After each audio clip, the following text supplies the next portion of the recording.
Good morning. My name is Amanda Howard of Amanda Howard Real Estate, and today we're going to start a two-part series on home inspections. Why they're important, what you should look for when you're getting one, and what those home inspectors are looking for, as well as I've asked a few pertinent questions about why they're looking at what they're looking at. Now, at the end of this series, you are going to see there is a time. I'm glad we planned this ahead of time and shot it ahead of time, because we went under the home and it actually got a little bit dangerous. I had to stay on an inhaler for a few days after this. So it shows how important it is to leave this to the professionals. You definitely need to get your home inspected, and it can be a matter of something as important as the electrical outlets not working or GFCI outlet not popping off, or finding mold and mildew under the homes. There are some things that can be very dangerous to you and your family. So if you do crawl underneath that house, make sure you wear a mask. And again, still my recommendation is leave it to the professionals. So let's start this series. Enjoy as we start to explore the inside of the home as a home inspector is looking at it. Now today I'm with Johnny Frazier, and he is going to be showing us some of the reasons why and important features we need to look out for when getting a home inspection. So Johnny, do you have anything you would like to share with us before we get started? I'm going to go over pretty much the safety issues, any water problems. We're going to start in the kitchen, check the outlets, check for any leaks, check the dishwasher, all the appliances, and we'll go from there. All right, we'll start from the kitchen, we'll go up, and then we've got to go underneath the house. The fun part. All right. Usually doing the water, turn on the sink, and I usually let it run for a pretty good while. That way, once we get in the crawl space, if there's any leaks, you'll be able to see them. So, because this is crawl space house. If it was a slab, we couldn't see anything. Run the dishwasher. The owner doesn't have any dishes in here, so I can't wash them for him. But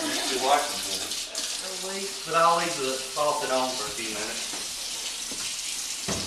Have you run into any surprises under the sinks before?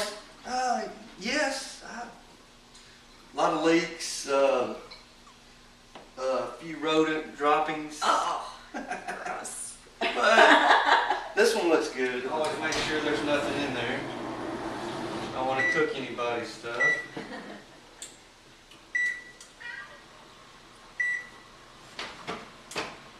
Make sure they get up to temperature. Check the cooktop. Check the outlets. Now, do you check all outlets or only the outlets you can get to? Only the outlets I can get to. I don't want to knock somebody's $10,000 base over. Okay. So I don't move anything. All right. But what I can get to. And that's a standard all home inspectors must abide? And I do, this outlet right here is loose. Anytime I see a loose outlet, I identify that. It's loose. The cover plate is loose? Or the No, it's the whole outlet itself, not just the cover. Okay. If it was the cover, no big deal. But and also, code now requires that this be GFCI protected. If it's working properly, it'll pop. It did. But you have GFCIs at any water source, exterior of the house, garage, bathrooms, kitchen, even laundry room if it's got a sink. Anywhere there's a water source, you need a GFCI. Check the windows, see if they open properly. Also look for, on these dual pane windows, I look for any fog, which means a seal is failing. These gas logs are kind of sometimes a pain to get lit. They get a lot of air in the line. Well, see, I'm going to have to write this one up. Oh. Can't get the started to work. Oh, there you go. But, no, something's wrong with it. Another good reason why you need to get an inspection, because the agents aren't going to always know how to start that, and not always as a buyer as well. So it's good to have the professionals checking these out. A lot of your bathrooms, that's where we find a lot of stuff wrong. We want to check for leaks, make sure these outlets are GFCI protected, and they are. And just because there's not a GFC outlet in here, it's on the same line as another one, probably in a hall bathroom or maybe in the garage. So we'll have to go turn that back on for them. Okay. But I check, usually let these fill up, make sure I undo them so I don't flood the house. Check for leaks under there. Run the garden tub. You don't take a full bath or anything, you just check Yeah, the faucet? Okay. I don't try them out. I just make sure they work. And we check the shower. Let it run. Make sure the toilet is secured to the floor. And it is. Now I'm checking the temperature differential. You want at least 15 to 20 degrees between your return and your closest register. This is 67, and we find the nearest register right on here.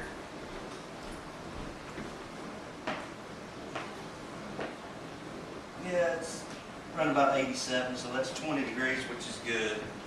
You want a good delta, make sure your unit's running fine. And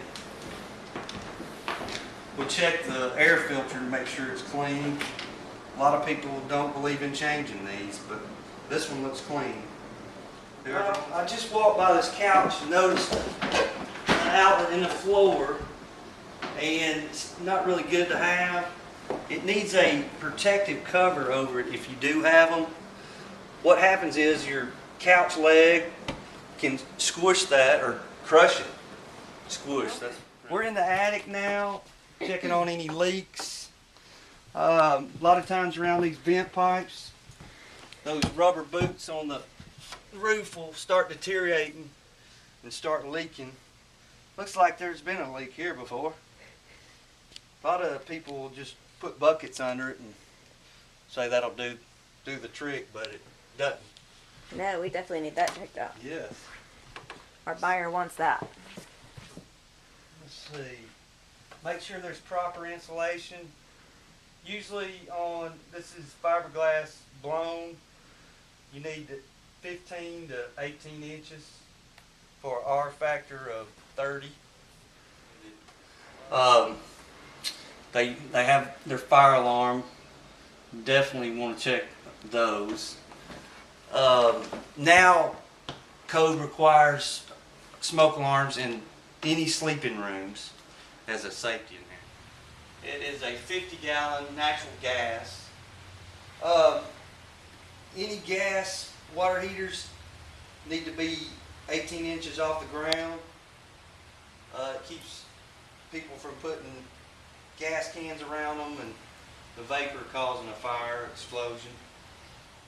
What are you checking for in a breaker box? Well, I got to be able to get to it. Is this one not able to? I can't get the panel off without removing all the stuff. Yeah, so the shelving is in the way. So usually, if this happens, I'll come back Okay. when You ask the homeowner to take the shelf down? take the shelf down, clean it up. That way I can get to the screws off, and because I pull this panel to check proper wire size to breaker,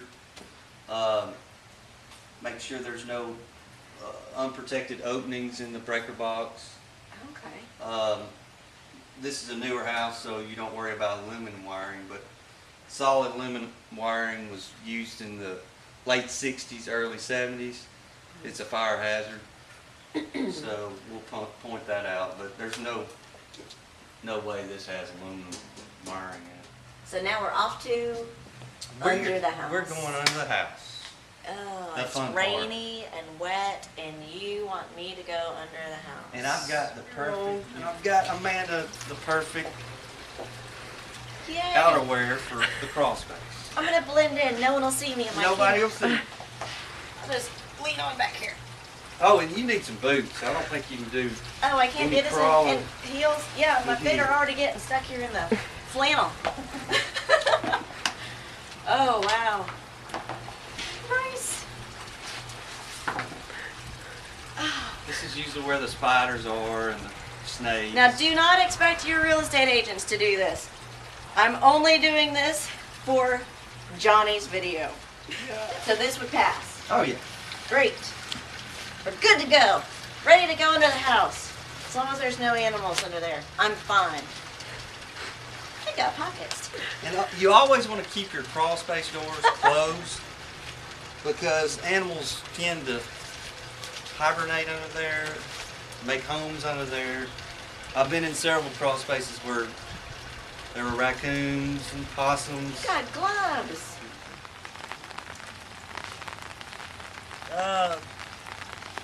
There's a lot of water under here. We've had several inches of rain in the past few days. The water is not bad unless it stays there. Okay. If it stays, then we have problems with mold, and we'll go in and check it out. Oh, He didn't even make that look easy. I think I'm just gonna throw it back in. Oh. we have water standing in the crawl space, which is not a good thing.